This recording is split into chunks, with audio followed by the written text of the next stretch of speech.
تعالوا بينا ندخل على أحداث قصتنا الجديدة مع تالت أغرب قصص غرفة 207 اللي كانت ولا زالت قصصها من أغرب ما يكون. بنروح بسرعة لداخل فندق مرسى مطروح مع بنت بتدعى سارة، واللي بتكون جاية لمقابلة الخواجة مايكل تقدم على وظيفة جديدة. بتدخل سارة على مكتب الخواجة وبنلاقي عاملات المطبخ واقفين يتصنتوا على حديثهم، فبيمنحهم جمال وبيستغرب هما واقفين كده ليه.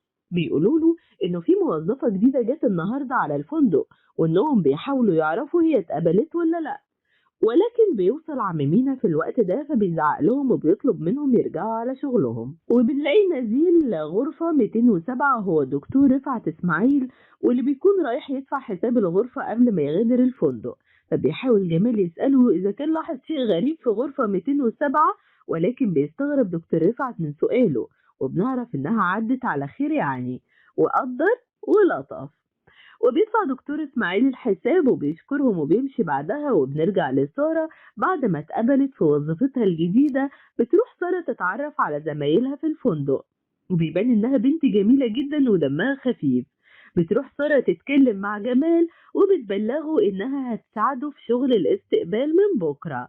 وبنلاحظ إنه جمال بيفضل باصص لها ومبتسم وكأنه يعني أعجب بيها. بنروح لليوم التاني وبنلاقي جمال قرر حلق دقنه وإنه هيفطر مع العاملين على عكس عادته يعني، وبنفهم إن ده كله عشان خاطر عيون سارة. وبيروح جمال يقعد على ترابيزة سارة وبيبدأوا حديثهم سوا. وبنعرف إنه سارة من اسكندرية وإنها قررت تستقر في مرسى مطروح. وبيلاحظ جمال كتاب في إيد سارة واللي بيكون عبارة عن رواية لأجاثا كريستي. فبتقول له سارة إنها بتحب قراية روايات الألغاز جدا لأنها بتحب تركز فيها وفي التفاصيل الصغيرة، زي إنها أخدت بالها من الجرح الموجود على وشه بسبب استعجاله الصبح وهو بيحلق دقنه عشان يجي يفطر معاهم. وبتدمر سارة جبهة جمال خالص يعني. وبتقول له سارة كمان إنها متأكدة إنها لما هتقوم فهتيجي هدى عاملة المطبخ وتحاول تسأله هما كانوا بيتكلموا عن إيه. وبالفعل ده اللي بيحصل بمجرد ما سارة بتقوم. بيتفاجئ جمال بعدها باتصال شيرين اللي بتطلب مقابلته في غرفة 207. وبتلاحظ سارة توتر جمال بعدها فبتحاول تسأله لكنه بيقول لها إنه مفيش حاجة. وبيروح جمال على غرفة 207 بالفعل. هناك بتسأله شيرين إيه الحاجة اللي المفروض يعملها الشخص للي بيحبه، وبتختفي بعدها. بيكون جمال مش فاهم أي حاجة، لكنها بتظهر له مرة تانية بطرحة وفستان فرح. وبتبلغه إن الغرفة مجهزاله لغز جديد وإنه عشان يحله ضروري يركز في التفاصيل الصغيرة زي ما سارة قالت له. بيتعصب جمال وبيحذرها ما تقربش لسارة، وبيقرر يروح يسلم مفتاح غرفة 207 لعم مينا، وبيطلب منه إنهم يقفلوا غرفة 207 عشان يمنعوا الشر اللي هيحصل، وإنه على استعداد يتحمل دفع حساب الغرفة. ويبلغوا الخواجة مايكل إنها محجوزة. بيبدأوا العاملات تنظيف الغرفة اللي فوق ما عدا غرفة 207. وبنعرف إنه عم مينا منبه عليهم إنهم ما يقربوش من غرفة 207 غير وهو معاهم، وإنهم يكونوا 3 أشخاص في الغرفة على الأقل. ولكن بتقرر هدى العاملة إنها هتدخل غرفة 207 لوحدها. وبالفعل بتروح هدى تفتح غرفة 207 بشويش وبتبدأ تتفرج على الغرفة من جوه، لكنها بتتفاجئ بخاتم بيترمي فجأة على الأرض. بتنزل هدى تجيبه لكنها بتتسحب فجأة تحت السرير، وبنسمع صوت صرخة هدى بعدها. وبنروح مع سارة وجمال واللي بتقوله إن غرفة 207 اتحجزت النهاردة ل2 عرسان نزلاء في الفندق. بيتوتر جمال جدا وبيرجع فلاش باك لوقت ما كانت شيرين في الغرفة وكانت لابسة طرحة عروسة. بيستنتج جمال إنه اللي هيحصل مؤكد له علاقة بالعرسان الجداد. وبالفعل بيوصلوا العرسان على الفندق وهم محمد العريس وعروسته مدام مها الغندور. بنلاحظ إن العريس عصبي جدا بيحاول جمال يوضح لأستاذ محمد إن غرفة 207 اتحجزت وإنهم ممكن يسلموه غرفة جديدة، لكنه بيتعصب جدا على جمال وبيصمم على حجز غرفة 207 وإلا هيعمل مشكلة. فبيتدخل عم مينا في الوقت ده وبيحاول يحل المشكلة وبيسلم مفتاح الغرفة للنزيل. بيبدأ مصطفى يلاحظ شيء غريب حصل فبيروح يبلغ جمال، وبنعرف إنه لاحظ وجود آثار دم في طرقة غرفة 207 بتودي على غرفة نفسها. بيكون جمال عاوز يطمن على عرسان الموجودين جواها انهم بخير او لا، لكن بيمنعه عم مينا وبيقول له انهم ما ينفعش يزعجوا النزلاء.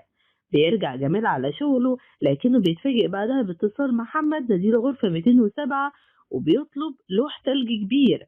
فبيستغرب جمال جدا، ولكن بيروح العامل يطلع له لوح التلج بالفعل.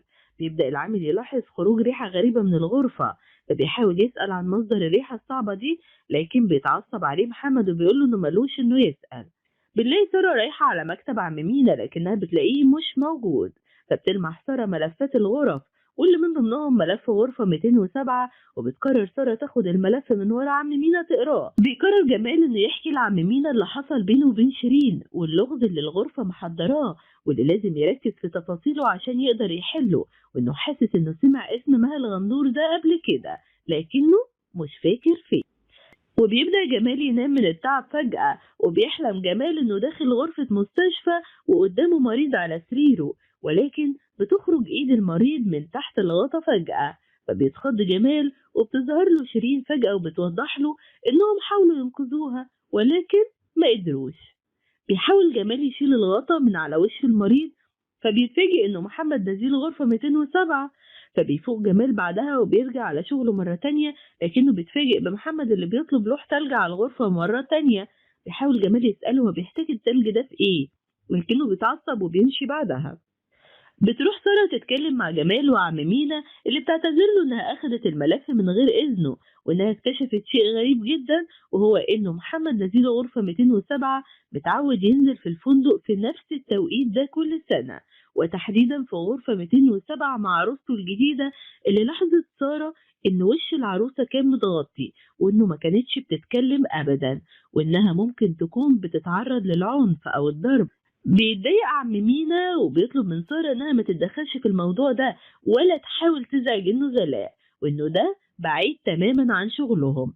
لكن سارة بتصمم على انها لازم تطمن على مدامها، فبتستنى خروج محمد من الفندق وبتروح بسرعة على غرفة 207، ولكن بترفض مدامها تفتح لها.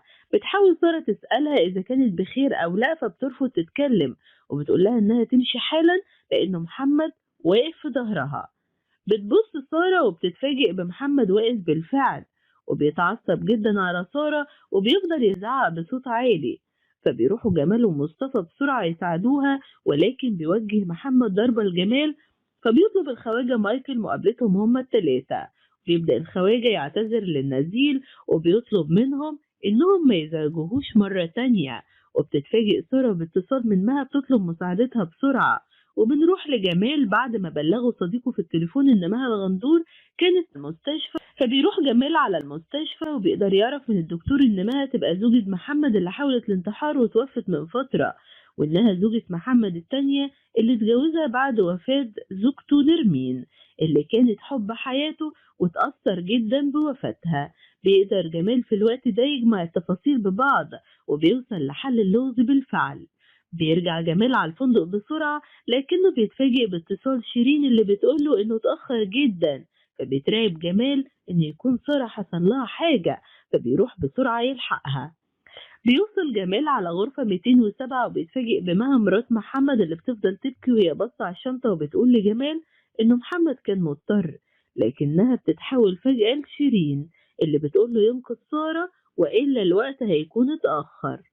بنتفاجئ بمحمد وهو حاطط السكين على رقبة سارة، فبيحاول جمال إنه يهديه ويشرح له إنه عرف الحقيقة وإنه كان بيحب نرمين مراته اللي توفت بالكانسر، وإن الغرفة قدرت تقدم له اتفاقية وهي إنها ترجع له نرمين في ذكرى جوازهم كل سنة مقابل تضحيته بعروسته الجديدة، وإن محمد وقت وصوله على الفندق كان قتل عروسته بالفعل، وإن الدم اللي لاحظه مصطفى كان من أثر شنطة محمد اللي كان جاي على الفندق لوحده وما كانش واقف جنبه عروسة، وإنهم اتهيأ لهم ده. بيبدأ محمد ينهار ويبكي وبينزل السكين، فبيقدر جمال ينقذ سارة بعدها. وبنرجع لغرفة 207 اللي لاحظوا ريحة غريبة جواها. بنكتشف إن ريحة جثة عروسة محمد اللي كان بيحاول يغطي على ريحتها بألواح التلج. وبتوصل الإسعاف والشرطة على الفندق، وبتقبض الشرطة على محمد اللي بنقرا خبر انتحاره. وبنشوف هدى عاملة المطبخ اللي ما بتكونش في حالتها الطبيعية، وإنه في قوة أكبر مسيطرة عليها. وبنختم بوصول هدى على محطة القطار واللي قررت حتف نفسها تحت عجلات القطر.